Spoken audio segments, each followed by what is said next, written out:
Living the Truth of Sexuality by Dr. Mammen P. Cherian.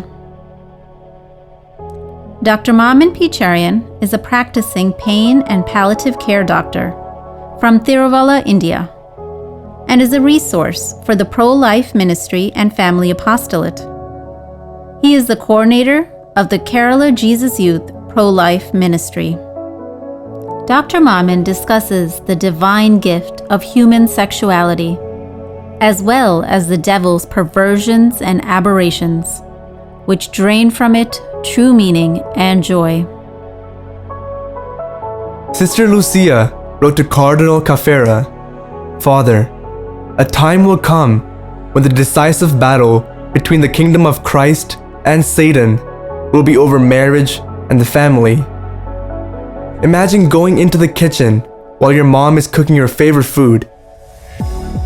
Now, if we start eating the ingredients one by one while she cooks, we can't feel the real taste of the final dish. In a way, that is what the thief does. He steals the ingredients for us, not letting us experience the real taste and goodness of sexuality as God intended it. Sexuality is one of the ingredients of life that makes it meaningful, joyful, and beautiful when it is experienced at the right time. If we taste it before time, we can't enjoy the real taste of it as we lose the real meaning and beauty of it. So, it is always our choice to let our sexuality be handled by the devil or by the Holy Spirit. What is ultimately true and good is from God. So, like a wise man who built his house on a good and strong foundation, our life should be built by placing sexuality where it belongs, in the right time and place. This can be achieved only with the help of God, which makes our call perfect and meaningful, be it celibacy or marriage. Perversions are never from God, but mostly from the evil one. When we surrender ourselves to temptations, which later become habitual when repeated, surrendering our sexuality to God will liberate us. Let us examine how bad these perversions, like masturbation, pornography, living together, and premarital sex, really are. Sexuality is a divine gift given from God for us to mature in love. The conjugal act between married couples is primarily designed for the couples to grow in love and ordered towards the procreation of children through this participation in divine love. Our sexuality plays a vital role in helping us relate with the world around. By molding our masculinity and femininity, sexual hormones play a vital role in equipping us to become the people we are called to be, and thus serve others around us. We are all in search of new love. The devil deceives us, and we start searching this new love in wrong places, getting trapped in his tricks, enticed by forbidden fruits. What's the trap? Masturbation and pornography, offering an instant emotional elation, just like narcotics. It seeks ways to satisfy our sensual pleasures, which is not love, for love is about sharing, and selfishness sprouts. We eventually forget the beauty of loving by giving.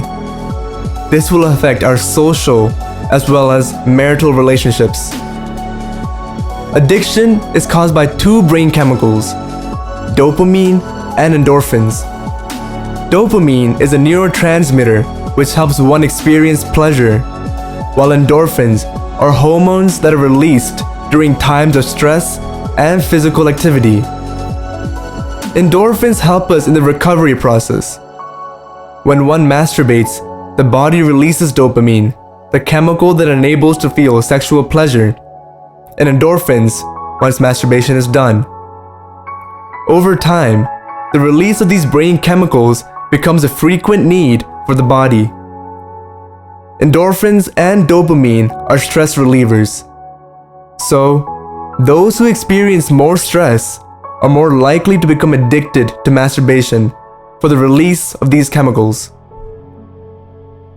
Most neuropsychological studies show some kind of direct or indirect consequence in executive function, possibly as a consequence of prefrontal cortex alterations in a person that leads to slow but visible changes in its behavior, relationships, education, performance, and attitude.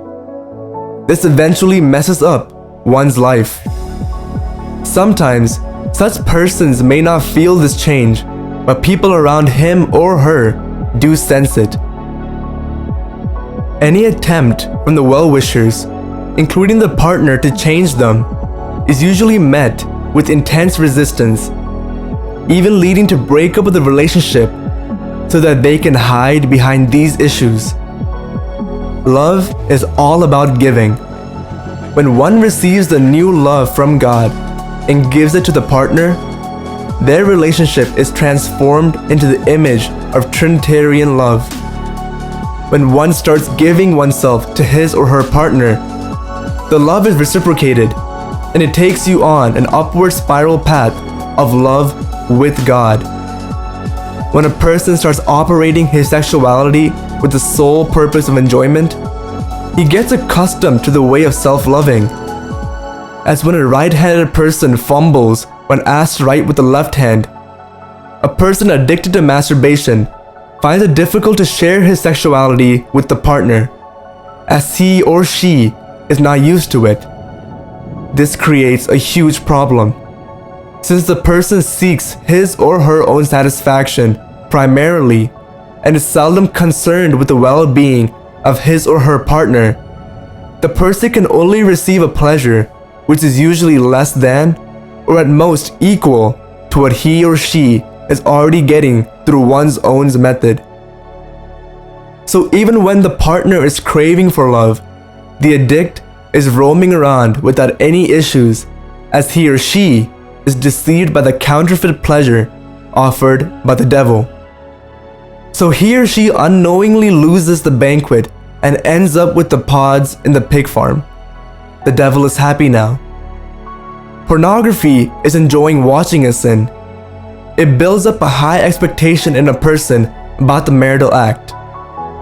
Being an industry, porn movies purposefully create choreographic excellence to keep the viewers excited and stimulated by exaggerating sexual acts beyond reality. Inside marriage, when one expects the same performance from one's partner, they miserably fail and find their partner substandard and useless. The bitter fruits of the disappointment can destroy a marriage. It is beyond the scope of this article to discuss about the destructive impacts porn industry has made to the moral, cultural, and social elements of the whole world. We were discussing the impacts or future effects of pornography and masturbation in a person's life, from which we could easily conclude that these are not ultimately good, and thus is not from God, as His plans bring life in its fullness, and not the destruction of beauty and life. By any kind of analysis, be it ethical or psychological, we cannot arrive at a different conclusion. Even though sometimes we feel that pornography provides instant gratification, a deeper analysis will bring out the fact that it is ultimately taking a person away from God's master plan. The prudent choice is to stay away.